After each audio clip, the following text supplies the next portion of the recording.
ठीक है। इससे आप लोग को मैट्रिक और इंटर के लिए बहुत महत्वपूर्ण टॉपिक है, ध्यान रखिएगा व्याकरण का।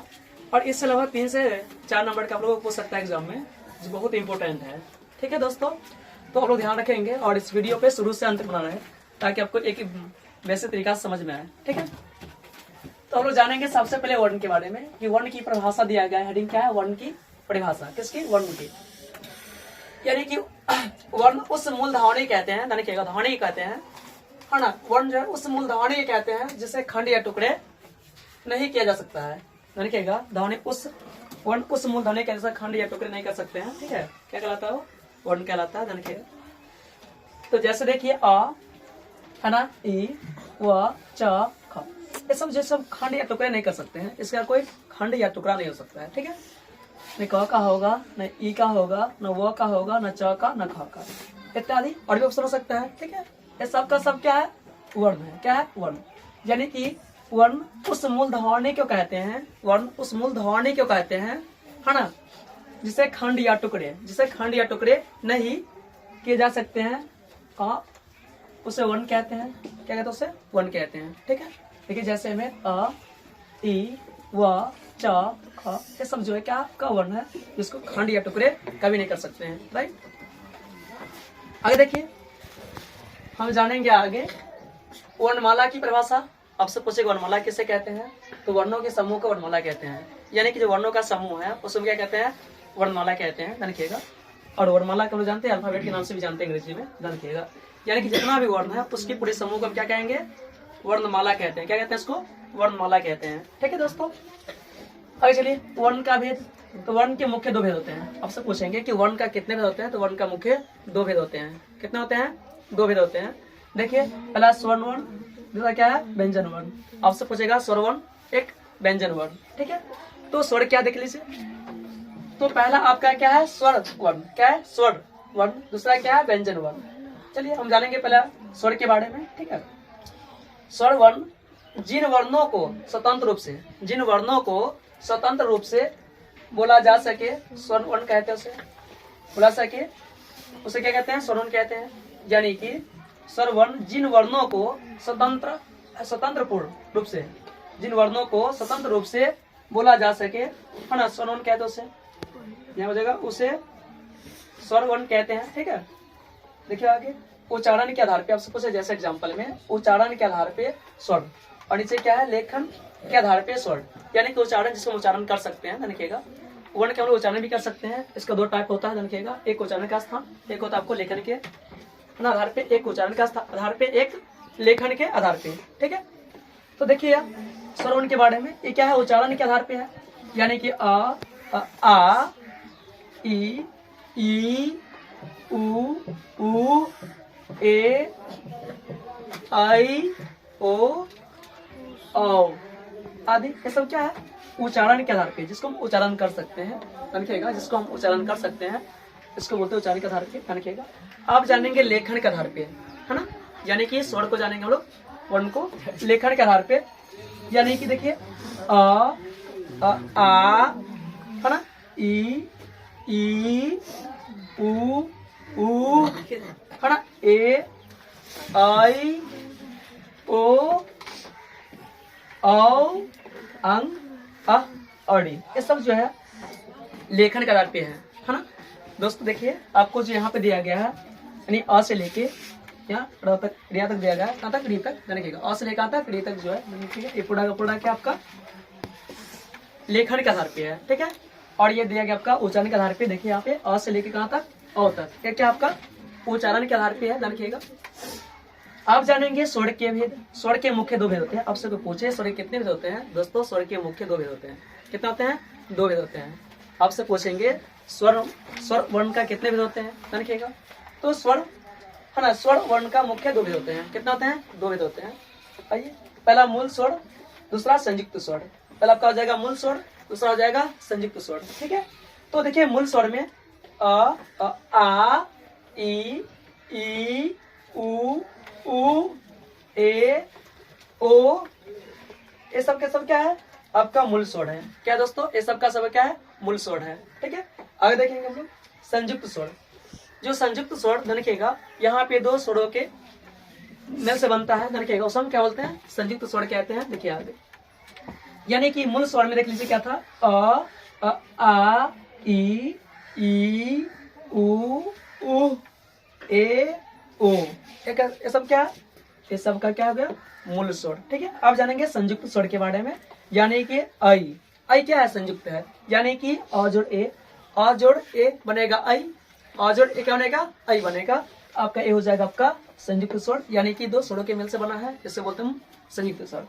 देखिए यहाँ औ, ये क्या आपका औ है, देखिए अ जोड़ ओ, यहाँ एक है ना स्वर हुआ, एक औ, दोनों मिलकर क्या बनेगा, औ बनेगा, आपका हो जाएगा ये वाला आई और औ, ये दोनों क्या आपका संयुक्त स्वर है, क्या संयुक्त स्वर। ठीक है, आप जानेंगे मूल स्वर के मुख्य 3 भेद होते हैं। आपसे पूछे कि मूल स्वर के कितने भेद होते हैं, देखिएगा किसका, इसका, कि जो मूल स्वर पहला है इसका कितने भेद होते हैं, तो मूल स्वर के मुख्यतः 3 भेद होते हैं। कितने होते हैं, 3 भेद।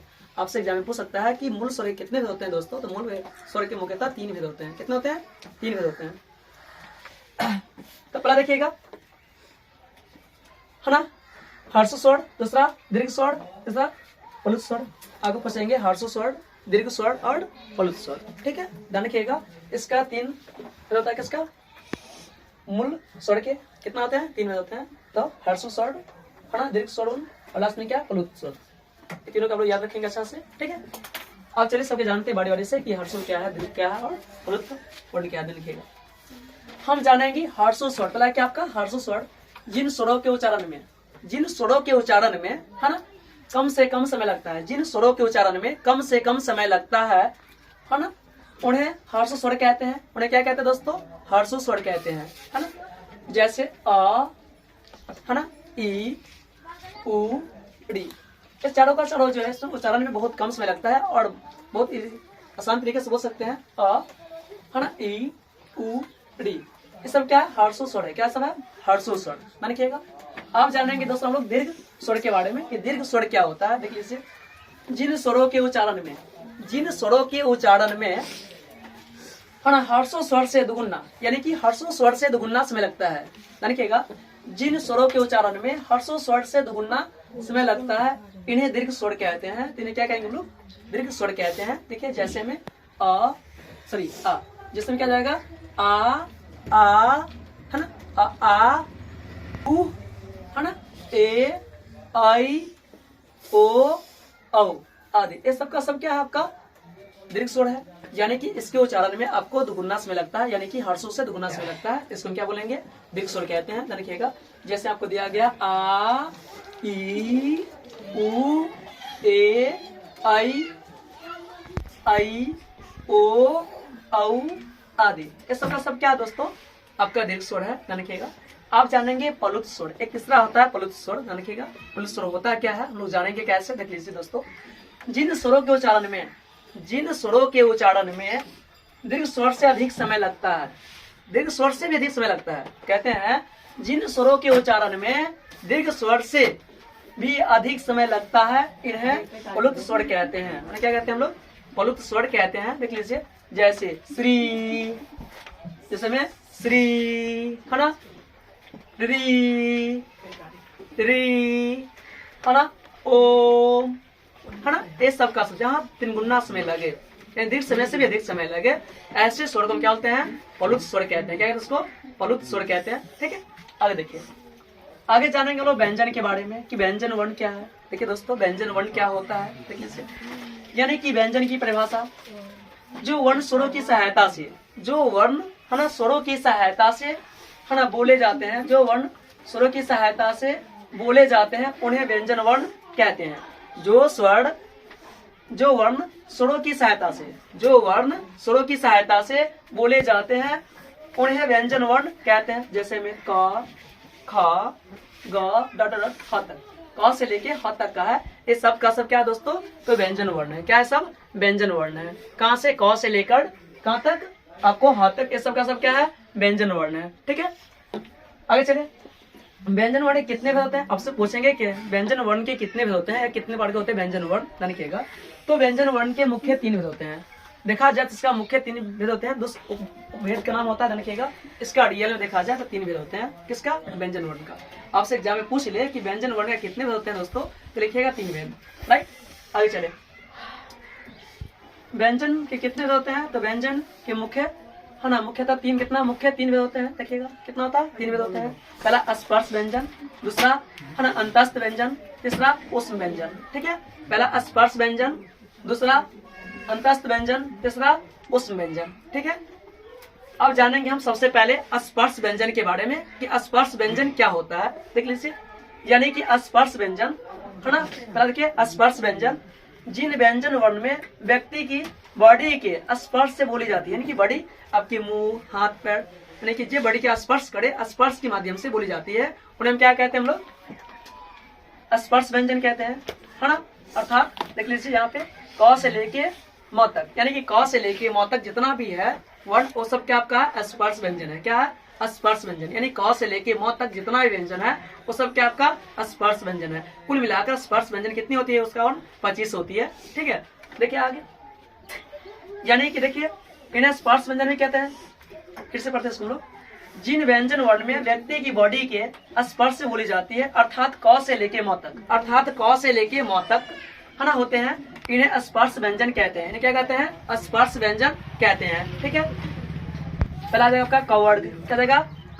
कवर्ग, क से बोलने लगा बोलते हैं कवर्ग। ठीक है, कैसे बोलेंगे? कवर्ग, यानी कि क, ख, ग, न, यहाँ तक आपका क्या है? इस सब का सब कवर्ग है। क्या सब बाबू आपका? कवर्ग है। ठीक है, आगे चलेंगे चवर्ग, यानी च, छ, ज, झ, य, च, छ, ज, झ, य, इस सब का सब क्या है? चवर्ग। क्या है? चवर्ग है। क्या है? चवर्ग। ध्यान रखिएगा।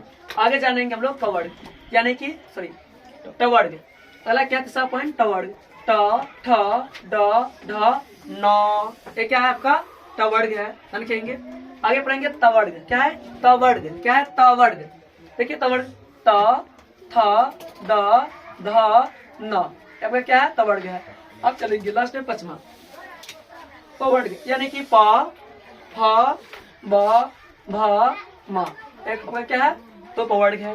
दोस्तों ऐसा था कुल मिला के 25 वर्ण होते हैं जो आपका स्पर्श व्यंजन होते हैं। ठीक है, ध्यान रखिएगा। बशर्ते आपसे पूछेंगे कि काम कहाँ से बोलते हैं, क, ख, ग, घ, अंग, ये जो बोलेंगे आपसे कंठ से निकलेगा। ठीक है, तो हम कैसे पहचानेंगे कवर्ग क्या है?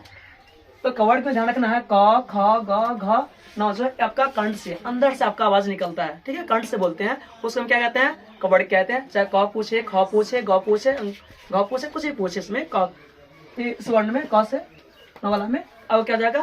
कंठ से बोलते हैं, अब क्या जाएगा? कवर्ग। ठीक है, अब बात नहीं करूँ चवर्ग का, है ना। देखिए चवर्ग हमेशा हम क्या होता है? चवर्ग तालु से बोलते हैं। चवर्ग कहाँ से बोलेंगे? तालु से, है ना। च, छ, ज, झ, या, इसको हम लोग किससे बोलते हैं? तालु से बोलते हैं, है ना। इसको चवर्ग कहते हैं। ध्यान रखिएगा। अगला पढ़ेंगे हम लोग टवर्ग, इसको बोलते हैं मूर्धा से, यानी कि टवर्ग जो होता है इसको बोलते हैं कहाँ से? मूर्धा से, यानी कि ट, ठ, ड, ढ, न, इसको मूर्धा से बोलते हैं। ध्यान रखिएगा।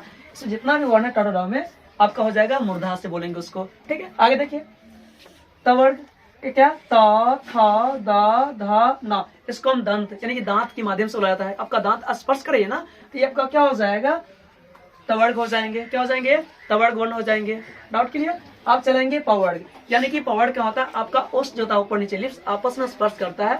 बोलेंगे प, तो प भी स्पर्श करेगा, फ, ब, भ, म, ये सब जो बोलते हैं प, फ, ब, म, यानी कि ओष्ठ आपस में स्पर्श करते हैं, तो ओष्ठ के माध्यम से बोला जाता है कौन? पवर्ग। ठीक है दोस्तों, ऐसे याद रखना है मुझे। आगे चलिए, रेडी। अब दूसरा क्या आपका? अंतस्थ व्यंजन। हम जानेंगे अंतस्थ व्यंजन के बारे में। अंतस्थ व्यंजन जो होती है आपके अंदर से, हेलो, आपके अंदर से आवाज आता है, अंदर से बोलते हैं। जैसे बोलते हैं, देख लीजिए, एक्सक्यूज मी दोस्तों, इनकी संख्या 4 होती है ना। अंतस्थ व्यंजन की संख्या कितनी होती है दोस्तों? तो 4 होती है। पढ़ेंगे य, ड़, ल, व, तो य अंदर सारा आवाज है ना, य आपकी अंदर आवाज निकलता है, सो य, ड़, ल, व, ये चारों का चारों जो वर्ण है आपका क्या हो जाएंगे? अंतस्थ व्यंजन। क्या हो जाएंगे दोस्तों? अंतस्थ व्यंजन हो जाती है। ठीक है, आगे चलेंगे हम लोग उष्ण व्यंजन। तीसरा क्या आपका? लास्ट उष्ण व्यंजन। ध्यान रखिएगा, इनकी भी संख्या 4 होती है। आपसे पूछे कि उष्ण व्यंजन की संख्या कितनी होती है? 4 होती है। इसका भी 4 वर्ण होती है। ध्यान रखिएगा। देख लीजिए क्या है ना, तलावी सा, है ना, मूर्धांसा, दंसा, हा, तो तलावी सा, मूर्धांसा, दंसा, हा, आपका वाष्प क्या है? यहाँ पे तो वाष्प निकलता है, यानी किसे बोलते हैं? उष्ण व्यंजन। आपके यहाँ से ओष्ठ से क्या निकलता है? वाष्प निकलता है। ठीक है, इसको हम बोलते हैं उष्ण व्यंजन। क्या बोलेंगे इसको हम लोग दोस्तों? उष्ण व्यंजन कहेंगे। अब नीचे देखिए, है ना, उचित व्यंजन, यानी कि इसका जो बोलते हैं द्विगुणी व्यंजन भी कहते हैं इसको हम लोग, कभी कभी द्विगुणी व्यंजन भी कहते हैं इसको। जैसे ढ, नीचे अनुस्वार होगा बिंदु उसका, और ढ में क्या होगा, नीचे अनुस्वार बिंदु होगा। ये अलग से इसको हम लोग गिनती नहीं रखते हैं, ठीक है। अब जानेंगे लास्ट में संयुक्त व्यंजन क्या होता है, देख लीजिए।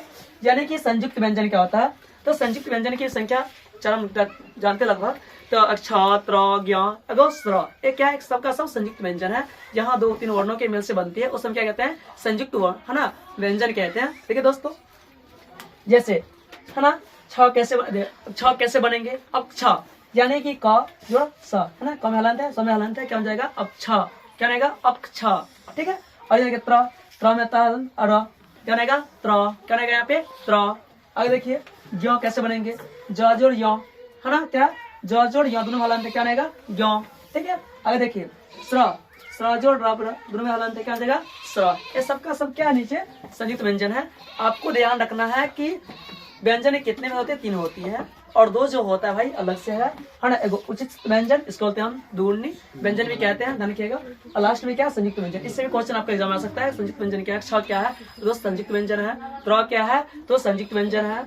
और श्री क्या है, तो संयुक्त व्यंजन है। इस तरह से आपको एग्जाम में पूछ सकता है, एग्जाम में, ठीक है। तो इसको आप लोग ध्यान रख सकते हैं, राइट।